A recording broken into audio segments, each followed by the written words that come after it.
Welcome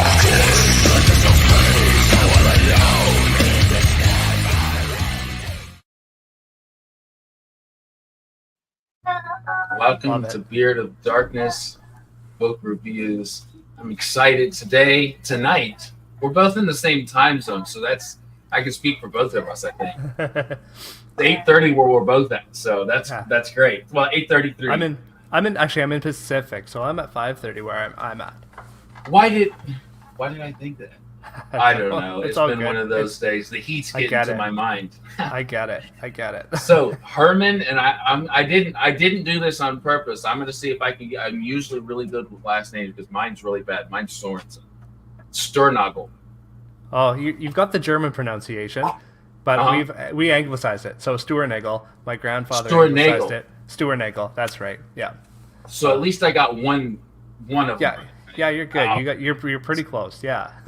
Well, man, how are you tonight? It's evening for you. It's evening for me. Yeah. Yeah, late afternoon, early evening for you. Yeah, I'm doing great. I've had a great weekend. Been working on getting some stuff together. Got a little bit of writing in today, so everything's good. Things are good, man. That's great. And we're going to talk about a couple different things. Well, more than a couple, but I'm excited to hear about what you're doing at the moment. But first, we'll start here. I've been starting in different areas. Like, I don't know if you do that. I do know because I've watched some of your podcasts, but like you kind of, at least I used to start with the very beginning of people's writing careers, but now I kind of just feel a person out and where they're at and kind of do my research. Let's start. When did you first realize you were in love with, whatever it was for you first, reading, writing, whatever it was for you, comics, whatever it was? Yeah, sure. Yeah. I fell in love with reading at a really young age. Like from my parents reading to me as a kid, I knew how to read like going into first grade. So that's like my earliest. Yeah, like actually earlier than that, because I remember like some of my earliest memories. Like my teacher had me reading to other kids in the classroom when she wanted to do something else with. So like my love of reading started super early. Like my parents. That's amazing. At a really young age. Yeah. Fast forward a few years, and I got into sci-fi at a young age too, because my dad was a Star Trek fan, so I grew up on Star Trek, The Next Generation. So that's really where my love of sci-fi came from. Was again as a kid, I was probably like 8 or 9 when when Next Generation was out. Yeah. Right, Trekkie. Right. Yeah, there it is. See, I'm not a Trekkie, so I knew it was something like this. Yeah. Yeah, and then from there, then going into probably about 12 or 13, my now brother-in-law, who was just dating my sister at the time, he introduced me to the Sword of Shannara. That was my introduction into fantasy, like as, Now is that Salvatore? Terry Brooks. Terry Brooks. Yeah, no worries. So, from there, I kind of read what I could get my hands on, as, in the Shannara series. I went into kind of Wheel of Time, what was out at that point in time anyway. I think the 7 or 8 was out when I was in junior high.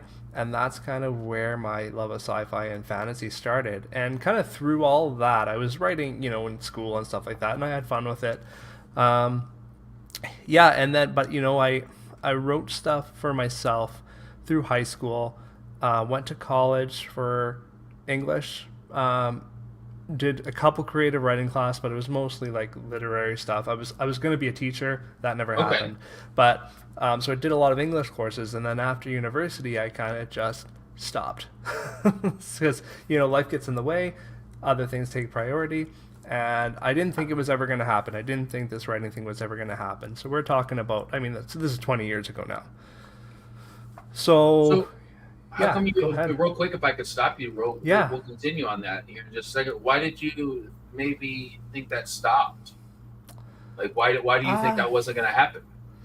It was one of those things. So, this was at the time, self-publishing wasn't a thing. I didn't really, a lot of it was imposter syndrome, I think, not believing. I'd never written anything more than a short story at that time, so I didn't think I could write a novel. And it was one of those things where I had, I mean, other things got in the way, right? I was working, I was going to school, I was doing all sorts of, computer stuff and that sort of Yeah, thing. life, dude. And life, yeah. And so it was 4 years ago now. Well, probably five when I started. When I was like, okay, you know what? I'm getting close to 40. Um, I need to do this thing I've always wanted to do. Can I ask when I was born Yeah. in 1990? Is Okay. that a similar era? 82, a little older. Okay, 82. Yeah, All right. yeah. My wife's older than my me, so my I get hair to call. loss was like I had to hide the balding.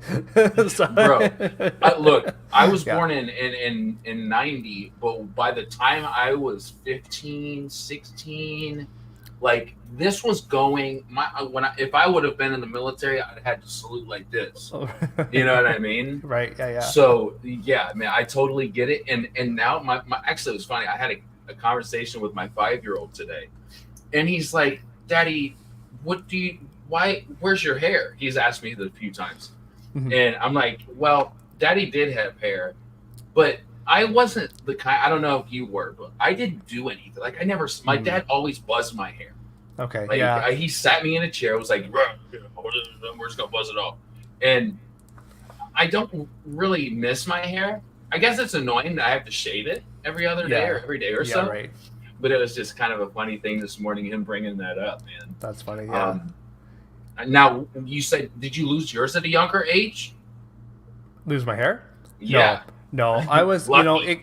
it had been gradually, it was a gradual decline, and it got kind of to the point this year, actually, it was only a few months ago that I did this, that I'm like, you know what? Well, it looks outstanding. Thank you. I like. You know what? Actually, I first did it by accident because I was cutting it short, and then I left the clipper off the razor, and it just was gone. Like, oh crap, I got to do it all now. Well, and see, I'm like, this what actually we looks do, pretty though, good.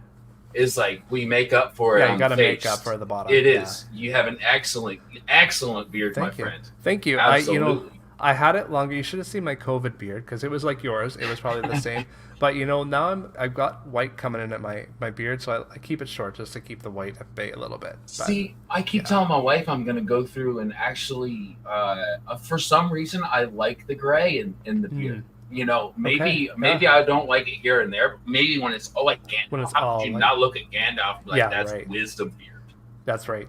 Yeah. So I don't have the full white. I just have the salt and pepper look, which is fine, but it looks better. It looks better trimmed. So it looks great. I keep it short now. Thank you, man. Of course. So you get to this point where life's in the way, and I totally get that.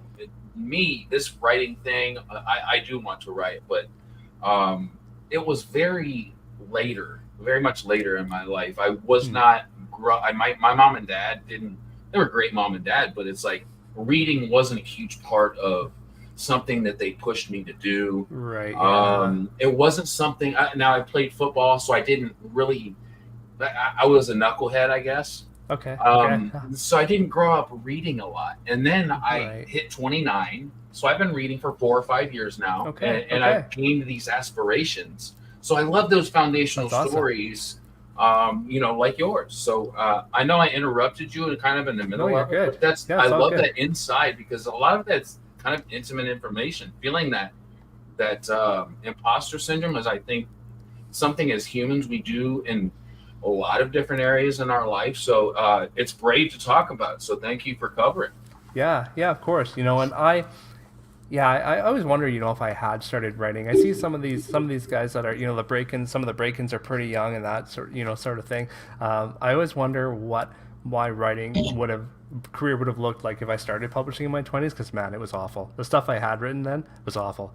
But you learn as you go, right? You get those are those stepping stones, though, right? Exactly. Yeah. Oh, totally.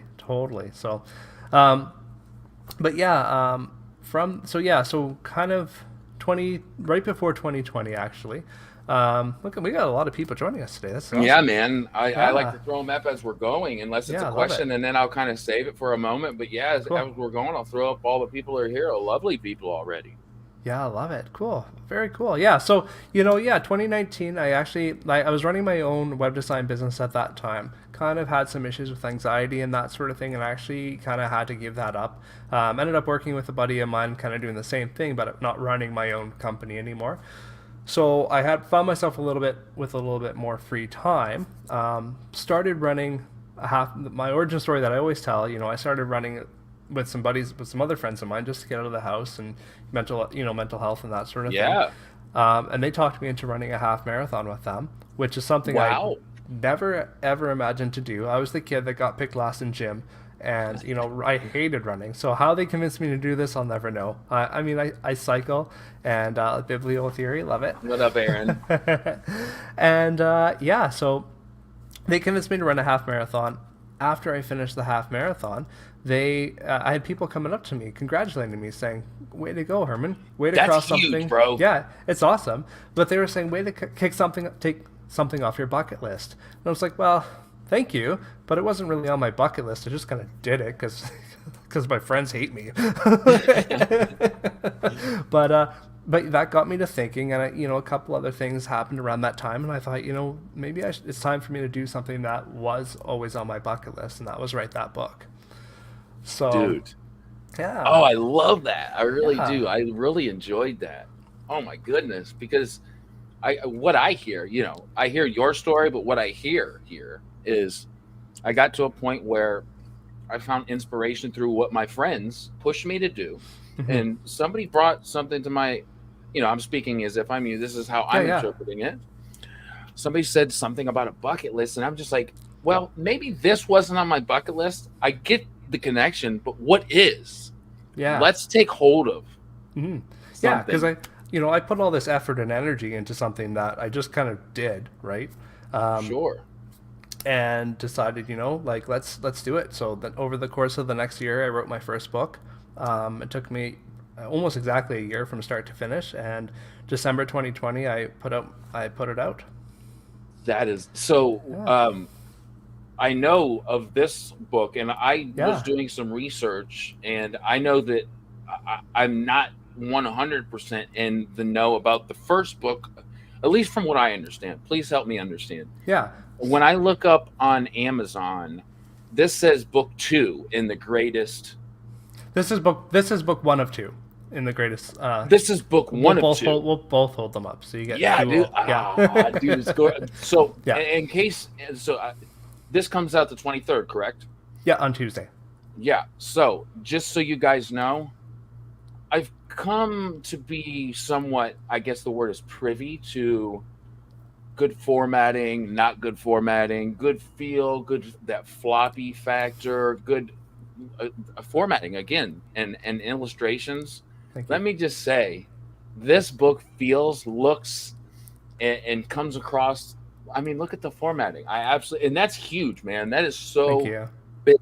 And the illustrator, who's that? Yes, the illustrator is my wife. Not the cover design, but there are a few illustrations inside that she did. So I got to pull one up there. I just threw my favorite one up right before we started. Hold on, here's a good one. The beginning. We've got the glass. Look at it's beautiful. Yeah, my favorite one's actually at the end. Ooh, hold on. I think I just flipped past it. It's not a spoiler. Okay, here. Hold on. So real quick, while I'm trying to go back. Oh, is this it? That's the one. Yeah, that's my favorite one. Dude, it's freaking. Yeah, she did such a great job. So yeah, my wife's an artist. She paints mostly. She's done some sketching, but I asked her for my Kickstarter that I ran if she would do some illustrations. So, and we included some of them in the market edition. So you know how to tell, at least of course you do, and you know how I've come to tell who's really good at doing art, man, is hands. Holy moly. And the hands in your wife's illustration are elegant, realistic, and lifelike. So I don't know your wife's first name, but what's Nettie. your first? What Nettie. Is it? Nettie. That is 100% amazing. And I was actually bragging to Herman right before we started. I said, whoever your illustrator is, and I didn't know it was you, his lovely wife. Great job. Yeah, she did such a great job. So I was so thrilled with what she did. And the Kickstarter ones, there's some color in the Kickstarter ones. The Kickstarter we mentioned is done now, but they're definitely they're amazing. So they are. So since you kind of segued into it, I would love to talk more about how that went for you. I mean, I know how it went, but let's talk about it. Yeah, Was this your first Kickstarter? it was my first Kickstarter. So Yes. how was that process? Kind of dive in a little bit as far Yeah. as the hard, the easy, the difficult, the fun, the not so Sure. fun. Yeah, I mean, I'll start off with like the how it went. It blew any expectation I possibly had out of the water. It was absolutely Yeah. insane, insane.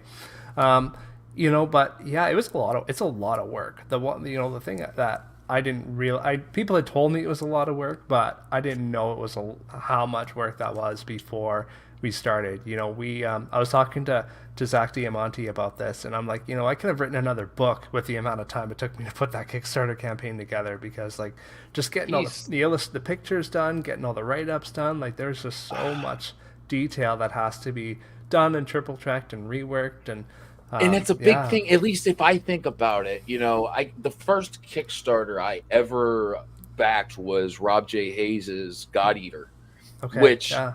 is one heck of a project he's got going. Yeah. Definitely. Excuse me.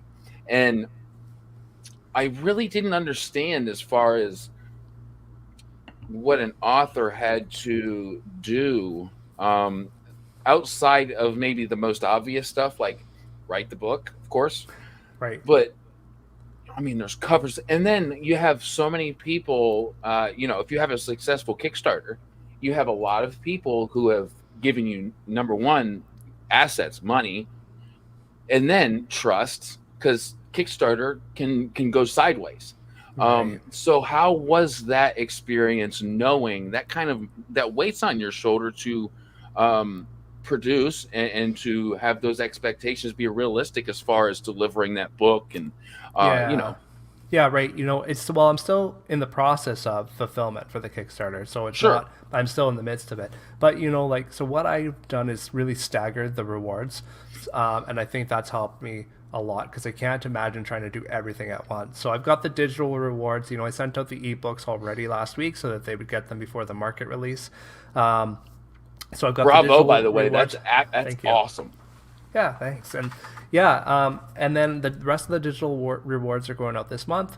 The paperbacks will be going out next, and then the special edition hardcovers will be going on after that. So I've got it staggered, so there'll be like delivery from now until hopefully late August, maybe early September, depending on when I get the special editions in. So I've got a few months of waves of mailing out, because I mean, I'm not complaining at all, but there's like 400 backers to my campaign, which is Yeah, phenomenal. But I mean, that's just a lot of fulfillment and a lot of people to keep track of. So I'm so glad that I staggered it like that, because I can't imagine trying to have to do all of that at you once. made realistic expectations known, and I think Yeah. that is the fairest thing that you could do for yourself, first of Mm. all, and for your backers. I think that's excellent. Now, as far as how it goes sending those out, will you actually be sent? Like, do you receive those and then send them out, or is it from a printer, such as like kind of what you do for? Well, for instance, this one, you had it Yeah. printed and sent to my house. Yeah, right. Yeah, so all of my physical copies are signed for the Kickstarter. And now, I mean, I wasn't That's expecting to have to right. sign 300 books, but all of them are signed copies. So they are all being sent to my house, and then I ship them off from there. So it's a bit of an extra step, but I think it's worth it. I definitely wanted to give the backers at least a signed copy. I think that's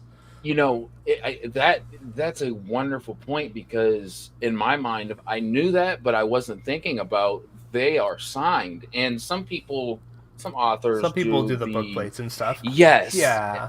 which is, everybody's different, and everybody likes different things, but I think it is so cool, man, to actually touch that book, give that reader that, hey, he had my book, this author that I can't wait to read, and that I respect, and back, grabbed my book, signed it. It's not just a Hmm. piece of paper that's Yeah, right. sent to me, which is excellent. I have a lot of book plates that I'm so Yeah, and happy I then have. absolutely, yeah. I agree Uh, with that. Yeah, and I mean, I appreciate that when I get a signed copy from an author as well that's been signed. And like you said, the book plates are fine, but it was something that I just decided to do. And like I said, with zero expectation that I would have so many backers. And we'll see how my wrist fares at the end of signing that that many copies. But I'm happy to do it, and I'm happy that so many people were on board for this. So Yeah, so Yeah, I'm excited, man, for you first of all, but just thank you. can't wait to get.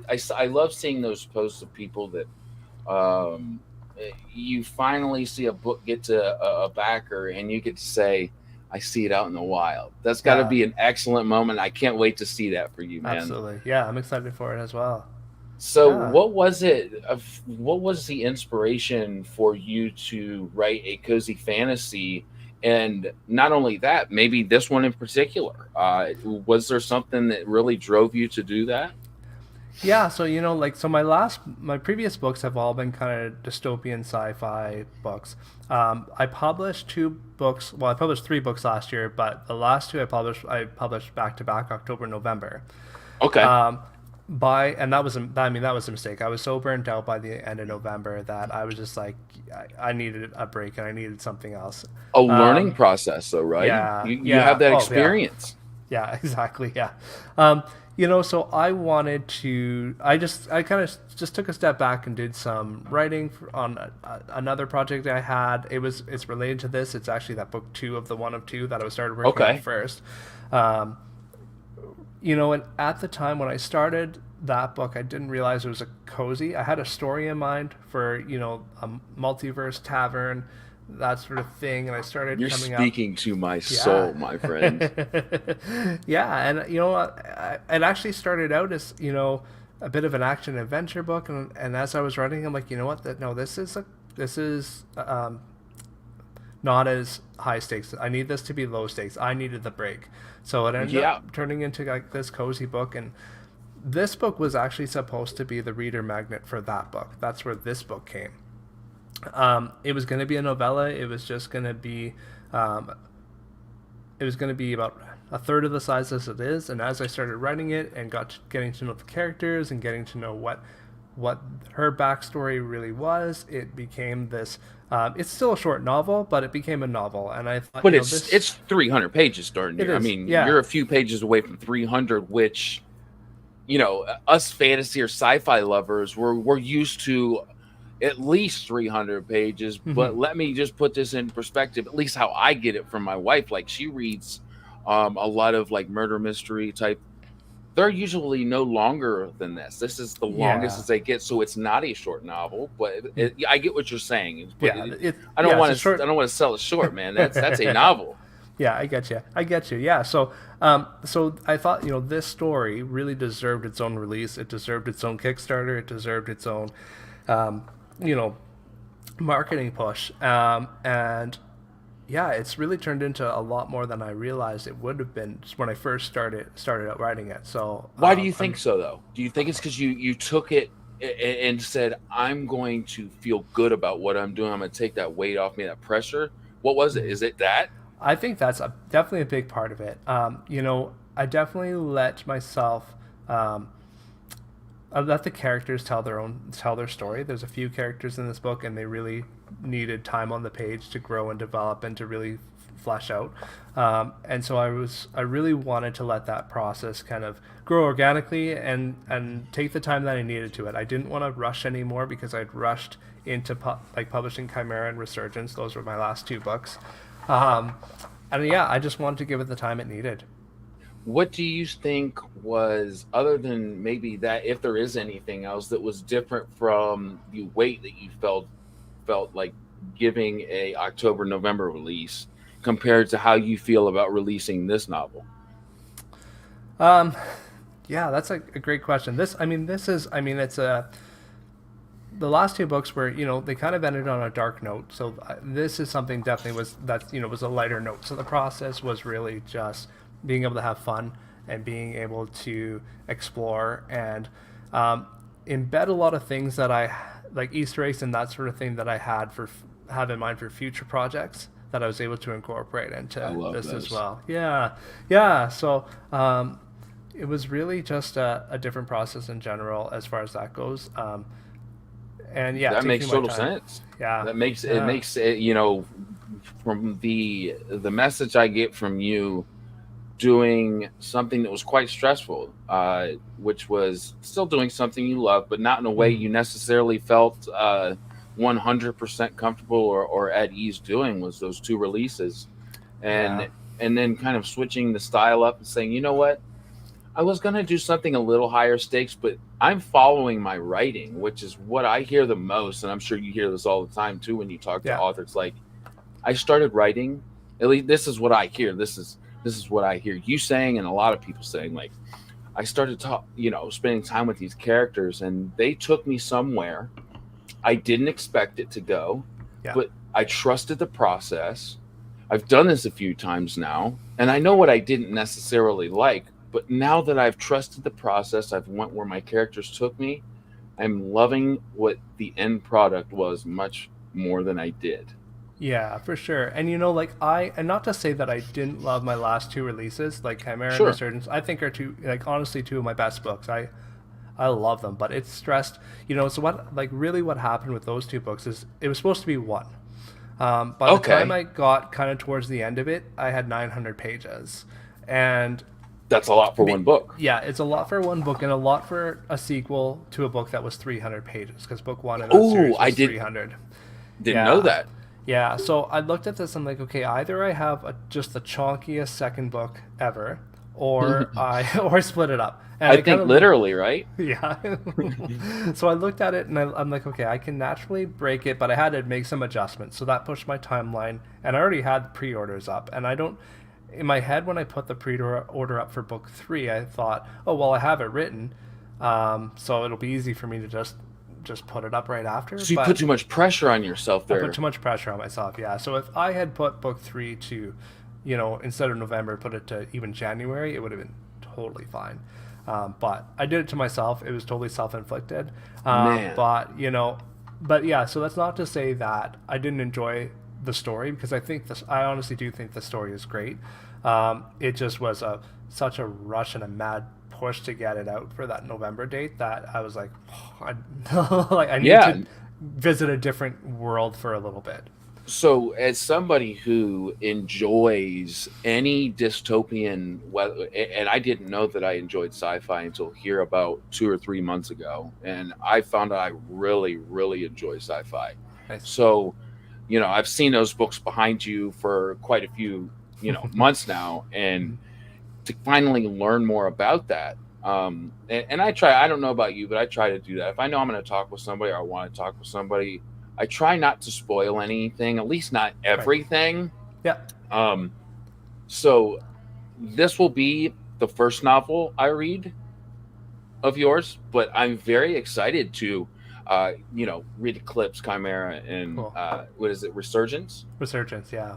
Yeah. And I'm very excited. So do you think that because the subject matter was darker with the first 3 books compared to this novel, had anything to do with that process feeling more weight, or do you feel like you had kind of a similar experience as far as you feeling inspired to get that story out? I think the subject matter played a big part of it, for sure, like in the feeling different, because I definitely feel like I had an inspired story for my Fractured Orbit series as well. It just was a really different story to tell, and I think that it's not a fun story. Like, there's fun in it, but and I had fun writing it, but it's not a fun story. I really set out to write a fun story with this, something that you could just pick up after reading a dark fantasy story, and you just take a breath and read this and have fun with some magic and some drinks, and just okay, that was nice, and then maybe go back to the dark fantasy. I'm having one now. Excellent. Yeah. I was going to mix a drink too, but I needed the water to keep me talking. So I totally get it. So every now and then, actually, if I'm doing a later night like us, I do enjoy one of those Red's hard ciders. I don't know if you guys have that in Canada. I don't think so. But it's like a hard apple cider. Yeah, right. Instead of like a beer or whatnot. Same percentage alcohol, but that's what I enjoy. Now, when it comes like a mixed drink, man, I wish I could tell you one that I truly enjoy. Okay. But liquor, for some reason, man, has been like my nemesis forever. So, when it comes to like a mixed drink, I think maybe a margarita if I'm going to Mexican, right? Okay. Yeah, right. I do enjoy those. Nice. But that's my jam, is the hard cider. Cool. Yeah, I'll gravitate towards like an old fashioned or something. I like ciders as well, though. We have a lot of craft cideries in the area here. Um, but because I can't do a lot of beer anymore, I'll drink. I can have like a beer, but like Hmm.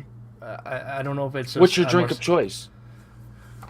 I'll go with an old fashioned if I'm Now? What gonna is grab that? it. No, it is it's bourbon and bitters and ice and cherry and orange. That don't Yeah, sound bad. yeah, it's really I've good. never had one. Yeah, I might have to try it. Good yeah. If deal. you're All I right. mean, if you're a bourbon fan, it's definitely something that you'd enjoy. Yeah. I don't know if I've ever had a bourbon, to be honest with you. But I'm excited to try Well, it now. the recipe is in the book if you want to My try. dude, so excited. So Yeah. I love it, when I talk to certain people, a lot of people actually that I've found out, but especially you in this conversation, it's really easy to kind of go from one thing to another. So Hmm. um I guess kind of the next thing that I had in mind was where where are we at the moment as far as, well, kind of talk about what's happening Tuesday, what all comes out Tuesday. Yeah, so Tuesday is the market release. Ebook, paperback, hardbook, or hardcover all come out. Audiobook's in production. That was part of the Kickstarter. So audiobook won't be out until later in the year. I hope it's later in the year. Still working on some details for that. Yeah, and then Tuesday, I mean, I've got a launch party happening Tuesday evening as well, and yeah, all Yeah, sorts of fun stuff happening. Yeah, I'm excited to watch that. So cool. what's Yeah, going on Tuesday? What's the yeah. live? Yeah, so it's 5:30 Pacific Mhm, on the Fan Addict YouTube channel. mhm. It's going to be me, Adrian Gibson, ZSD Amati, and SL Rowland, the author of Cursed Cocktails. We're going to get together and just, yeah, have a chat and celebrate the launch of the book. It's just going to be a chat like this, and we're going to have a lot of fun. Yeah, man, I'll Yeah, definitely be there in the chat. awesome. So as far as you publishing a novel now, do you go through editor? Do you edit yourself? I know a lot of self-pub do different things. What's your Yeah, process? yeah. I mean, I'll go through a couple rounds of self edits for sure. I mean, a lot of different things happen during each read through. The story will adjust a bit, and I'll catch what I can. But then, yeah, I ship it out to. I have a couple of editors that I use. So this book I sent to. I did a light developmental edit on it. Just to make sure this, because it was my first fantasy and first cozy novel. I wanted to make sure the story was kind of like actually was a cozy, because there's a little bit of there's a little bit of tension that happens. It's not quite as cozy as Legends and Lattes say. So I'm like, okay, is there too much going on here? And they're like, no, you're good. Well, really, Legends kind Yeah, of starts out like a little intense, the right? It's yeah, the it's like prologue the is first intense. line Yes. is really intense. Yeah, the prologue definitely is in Legends and Lattes, but it gets pretty chill after that. Yeah. Um, yeah, so and then yeah, then I take that, make the changes, and then I send it to a copy editor, and they'll go through like to make sure switch up all my commas because I always put those in the wrong place. Me too. Yeah, and then I'll go through a final proofread after that, typically, just to make sure that any typos and that sort of thing miss. So yeah, I do a few rounds of edits. So, just for if I always feel like if I want to know as far as the process of writing goes, there's got to be other people who want to know. When you're Totally. writing and you come across something that you want some extra insight on, maybe some advice from somebody who's done it a few more times than you. Hmm. What do you do? Do you reach out to authors? Do you reach out to scholars? What's your process as far as finding a little bit of a inspiration behind maybe Yeah, grammar or sentence structure? right. Yeah, I don't know. I think I'm odd, and when I talk to other authors, I don't think is normal because I don't let anyone look at my book until I send it to the editor. Okay. Like my editor is the first person that reads the book. I don't let my wife look at it. It's just me on the page. If I'm not sure about like a grammar rule, I'll Google it. Like, Okay. or I'll like that's usually what I'll do. Um, and I don't know why that is. I think it's because in my head the story's not done. I don't want it. It's still in my head No, I mostly. get So that. yeah, so it doesn't leave my desk until at least I'm saying, okay, the story is done. And then if I have questions and I'm not sure about a certain specific thing, I'll point it out to my editor and say, hey, this happens here. Let me know if you think this works, or let me know about a certain thing. So my editor really gets that Like first plot chance of points. feedback. Yeah, plot points, Okay. or yeah, or anything, or anything. If I couldn't find an answer that I was happy with, or if I'm still not happy with a section, I'll say, hey, what do you think here? I'll ask for specifically for that feedback. No, I think But that's great. yeah, And I feel like that's probably as much like I don't know about you, but for me personally, as many people as know that I want to write, I have so many wonderful people who reach out and they're like, "Hey, please, like if you have any questions, don't hesitate." And I often feel bad because I'm similar to you. Like it's not about anybody else, it's all about me. yeah, right, And yeah, when I feel comfortable to do that, and I think that's different for everybody. yeah. And I kind know, of like, go ahead. yeah, like a lot of authors will have like beta readers and that sort of thing, or alpha readers that they'll send off like what they wrote as they're writing it, and I'm just not, because I know my process that for this book it happened and Eclipse it happened as well. I get to the end of the book and I'm like, oh, for this to work, something needed to happen in chapter 4, and I've got, so now, and it changed the whole dynamic of the story. Like my first draft is really in flux of what the final story is going to look like. Like from my first, it might even be in my second or third time going through the Bartender Between Worlds, I introduced a new character. Like it's an evolution as I'm creating. That makes And sense. yeah, and so that's I think a big reason why I hold off letting people see it until I'm at, okay, this is the story, at least is complete now. I know it needs some editorial help, but the story is done. What I've learned, man, is how individual that process is. Holy Mm-hmm. moly, man. Like that's Yeah, one of everyone's the got their own. biggest things I had no idea. Like when I started this channel, I had no idea I'd be interviewing people. I had no Mm. clue. Okay, It yeah. was like I'll do some reviews every now and then. And then I found that talking to people such as yourself and so many others, man, that's where it's at for me. I love it. Cool. I Um, love doing that too. Totally. oh, doesn't it just bring joy? Oh, It's so much fun. Like figuring out what other authors are doing. Like I really appreciate doing that as yeah. well. Yeah. So when it comes to the actual process for you, this is maybe like a two-parter. You Mm. know, I don't often have interviews, by the way, where I don't write anything down. I had a feeling it would be one of those interviews. I have nothing written down, by the way. Yeah. Okay. So Yeah. it's It's all just good. been You're so doing great. natural. Yeah. Yeah. It's been Uh, great. I just wanted to let you know that, man. You're a wonderful, wonderful guest. Well, thank you. Well, Of course. I've had some practice, so that I that know. helps. Absolutely. So when it comes to your process, as far as well, just simple as that, your writing process. Mhm. How did you come to know it? And two, are you an outliner or a pantser? How did I come to know it? That's You're assuming that I know it. You're assuming that 10 books I in, I guess know what I'm I'm doing. I'm assuming that you know what the best so far has been for you. Every book is at least slightly different. Okay. I do my best to be a plotter, and I always fail. So Hmm. it's I mean in that sense my process is pantsing.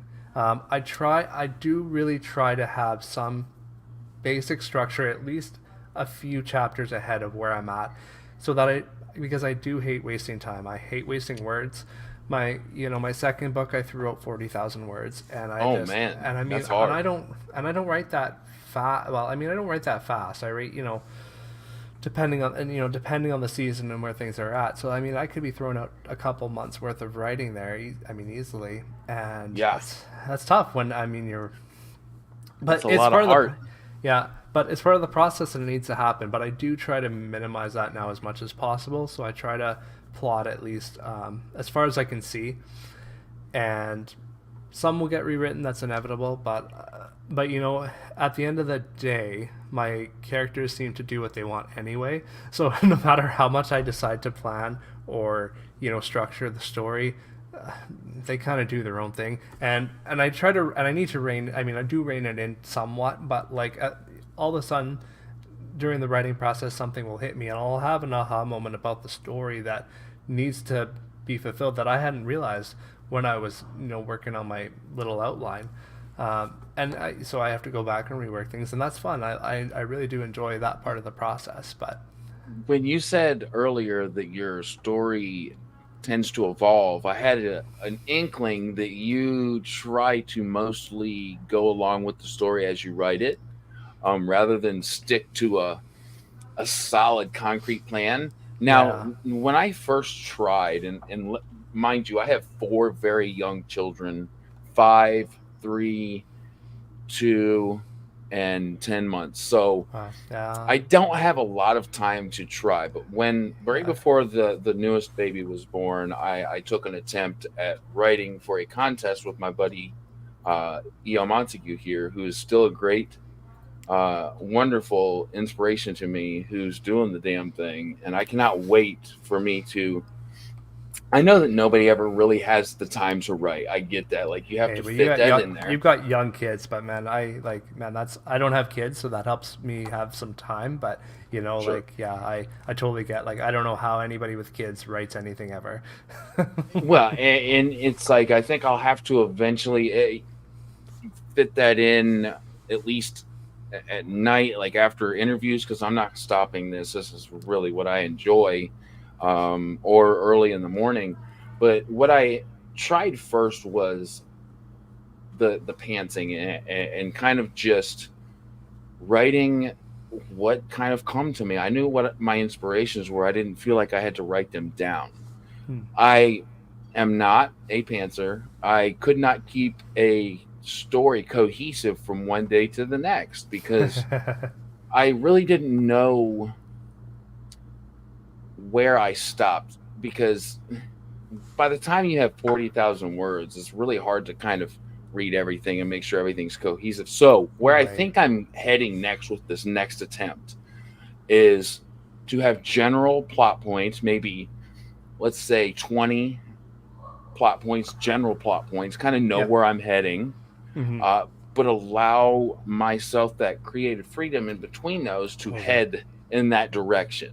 Yeah, right. Yeah, no, I mean, I think that's a good way to do it. And what a lot of what I do now is I really try to work on the characters ahead of time, because that at least helps me to figure out what their motivations are going to be through the story. And I while I'm writing, I can figure out, okay, is this person going to say this or do this? Does this make sense for this character early on? And that minimizes some of that rewriting a little bit. But yeah, I hear you. Like, I mean, I try to come up with the plot points, and it doesn't always jive. The reason why it took me, like, why I wrote so much for Chimera and Resurgence, was because I knew what the end of that book was going to be. I knew how Mm. book three was going to end. I just didn't realize what it was going to take to get to that end, and it took 900 pages to get from Yeah. the end of book Wow. one to Yeah. book three. So, you know, some of it you figure that out as you go, but sometimes in order to make it a better story, you have to let the story play out. And that's a great point. I think every story that is like bursting to come out, right, that wants to come out, is it's never going to follow the exact same pattern unless you're Stephen King, Totally. right? Yeah. Like, Right. Stephen King just is like, yeah, I just, I write. I'm like, Yeah. okay. He just sits down and goes, right. It's like, But come on, yeah. man. Of course you've sold millions of books. That's of course how you do it. You just do what you do, and you don't let anybody know what the hell you do because you're the only one that does it that way. Mm-hmm. Um, Mm-hmm. but yeah, man, I think that keeping myself not so tied down with those plot points, keeping them somewhat vague, and letting myself evolve, kind of what you said, and get there. Um, so, who is your main character in the In The Bartender Bartender Between Between Worlds. Worlds? So the main character, her name is Emma. She is a witch hunter in the kingdom that she is in. And so her job, I mean, she's trying to help the king eradicate the kingdom of magic. Mm. That includes, magical creatures and wizards and witches and all that sort of thing. We find out pretty early in the book that she realizes that she has a magical ability herself. And that magical ability is the power to influence drinks. So Ha! the bartender at a bar that she's in pours a bad glass of wine. He's like, "Oh, this wine is spoiled," and she's like, she feels something speaking to her, and she realizes that she can manipulate the properties of this wine to make it good again. That's sick, dude. Yeah, and then so when she realizes that that she has this magical ability, I mean, she has two choices: turn herself in or run away. So she has always wanted to live the life of a bartender. She kind of got brought into this witch hunter life as an orphan, grown up being trained for this, but she realized that no, I have an opportunity to run away and pursue the life goal that I always wanted. So that's who she is and how the story starts out. Yeah. So I know some inspirations of how you got to this story and how it kind of took place. You kind of developed that while you were writing it. But was there a person that you know, this is one of the oldest questions that interviewers ask. Is this somebody that you know? Somebody that took the shape of a human being in Emma? You know what? Honestly, no. And I didn't really think about this question until another interviewer asked me it last week, and I was like, you know what? No. This is she kind of developed on her own. There's a little bit of a self-insert in this into Emma, I'd say, like as far as someone being in a position they don't like, in a career they don't want to be in, and pursuing after their dreams. Like that's, you know, definitely something that I have felt in pursuing my writing. So there's a little bit of that in there. But, you know, realistically, there's no one person that she's based on. She really kind of developed this persona of herself, which was a lot of fun.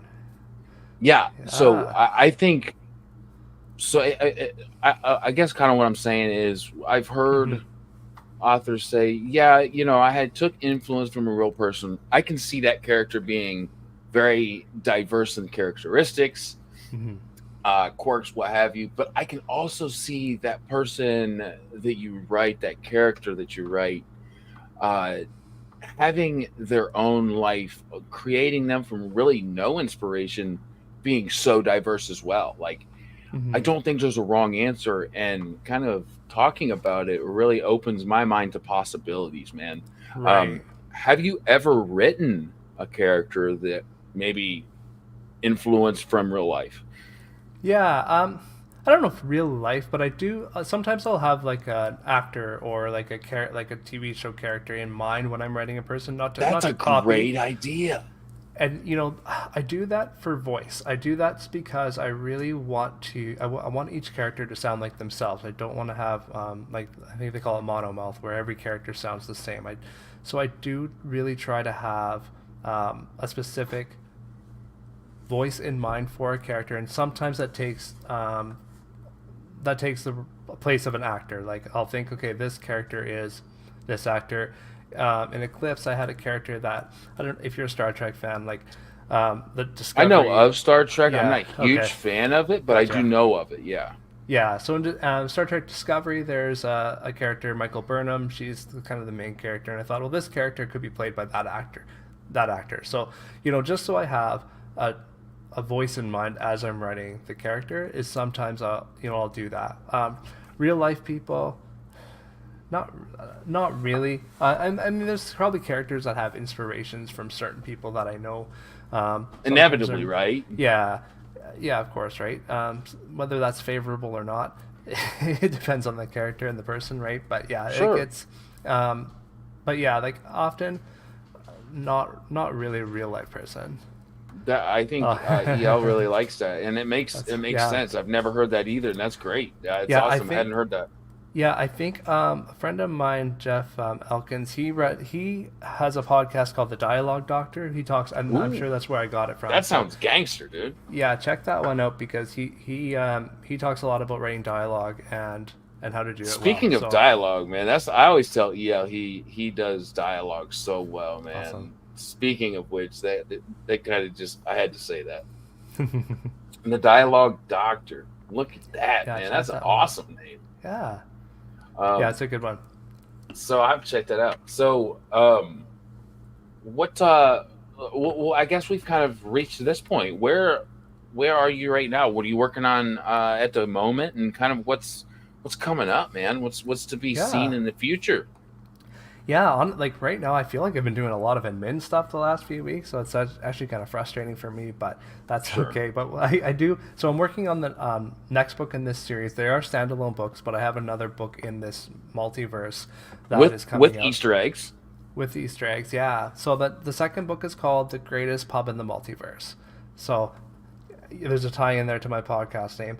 Um, Yeah. but it's really going to be a little bit more pub focused, and it's going to be slice of life. It's going to be, it's going to be a really fun book. It'll be a little bit longer, but I'm having a lot of fun with it. So I'm drafting that now. I'd written a bunch of it before I actually wrote this book. Wow. I'm having Okay. to rework a little bit of it based on what's happened in this book now, which is totally fine. But I'm having a lot of fun with it. So, kind of a question I just thought Yeah. of as you were speaking.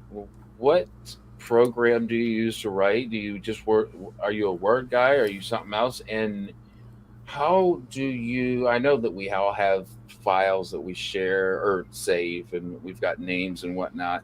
But when you have 40,000 words written, do you put that under one file? Do you separate that? How do you do your thing? Yeah, so I use Scrivener. Okay. If you're familiar with the program Yep. Scrivener, and what I do, like when I first started writing, I started with Google Docs, and I got to the point where I was like, okay, I need to see what I wrote back here, and you're scrolling for 100 pages, 10 hours. Yeah, dude. yeah. So with Scrivener, what I do is I break out my chapters. So I break out chapter 1, 2, and that way at least I know, okay, if it's back in chapter 3, I can go back to chapter 3 and figure it's just a lot quicker for me. So Yeah. that's my process. I'll use things like Trello in order to keep certain world places and names and character traits and that sort of thing organized, so I don't have to. So my eye color of characters isn't changing constantly. I have like a character Bible in there and that. Sort of Trello? thing. Yeah. Trello? That's right. Yeah. Okay. Yeah. So it's basically it's like Post-it notes online. Basically, you have lists. It's similar to Notion if you're familiar with Yep, Notion. yep. Yeah. So it's similar to that. That makes total sense. And I think that that's something that I've learned because I've tried different. In fact, I've tried Scrivener, and I think it was a little too early in this like knowledge gathering voyage I'm on for me to make sense of it. Right. But what I think will be very helpful is a character.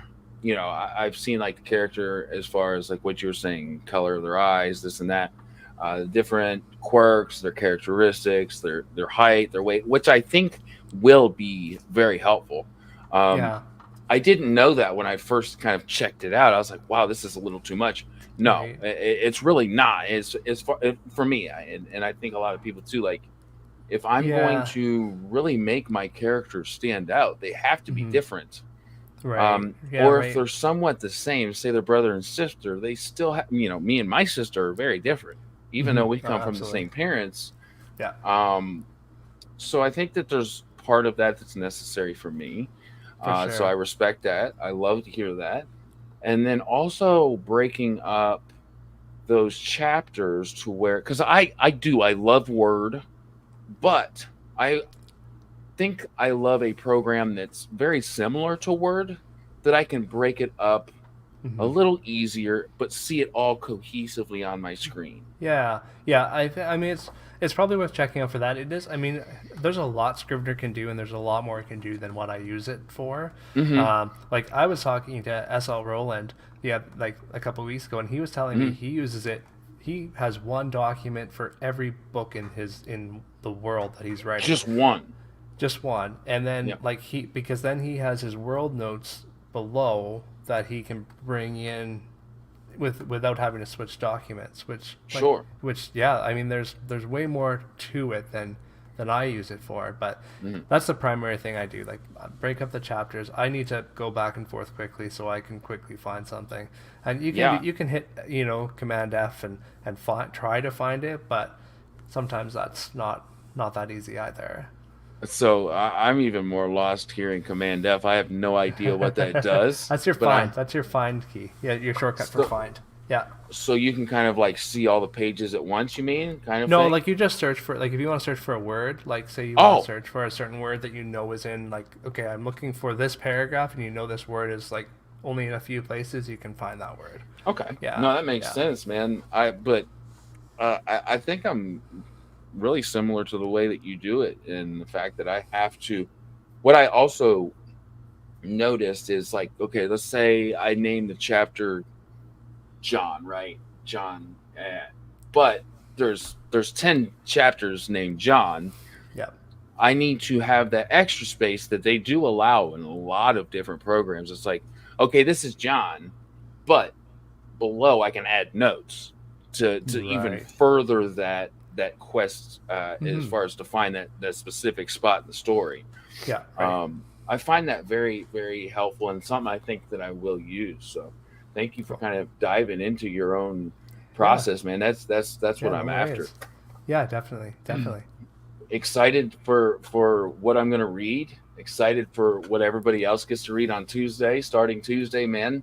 And excited for you to kind of see not only, this will start popping up, I'm sure, way before the Kickstarter, but as soon as that Kickstarter starts popping up in the wild, man, that's going to be so exciting for you. Yeah, I'm excited about even the few arcs and stuff that have come out already. I love seeing my books out in the wild, and I love I just love people getting my books getting into people's hands. It's such a cool feeling.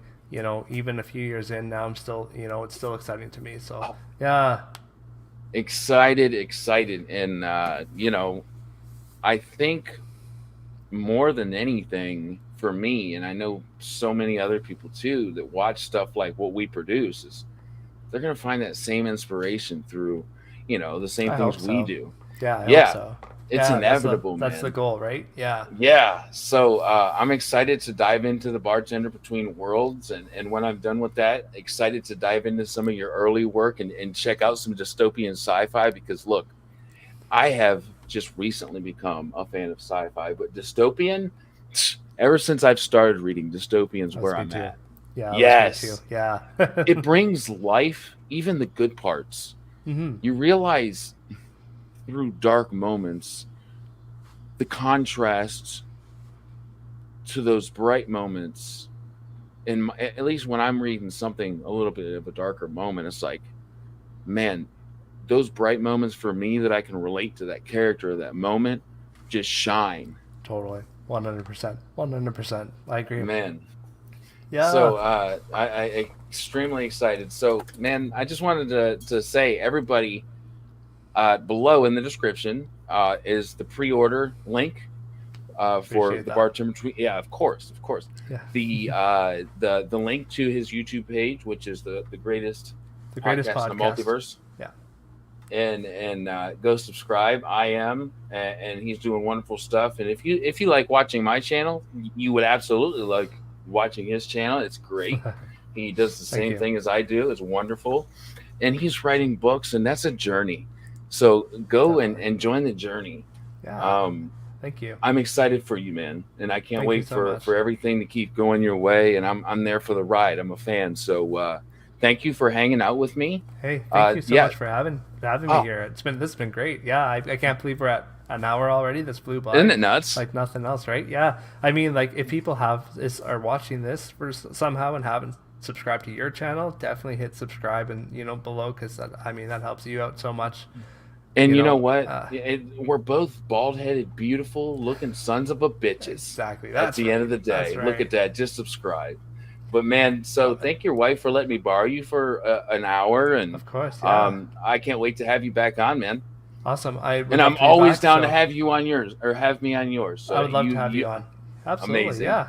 Very cool. Well, hey, Very man, cool. you have a wonderful, wonderful night, and I want to thank all the lovely people here that were live, commenting away. Yeah. Thank you, everyone who was here. Yeah, it's amazing. I love that people came out to listen to us talk about books. Yes, man.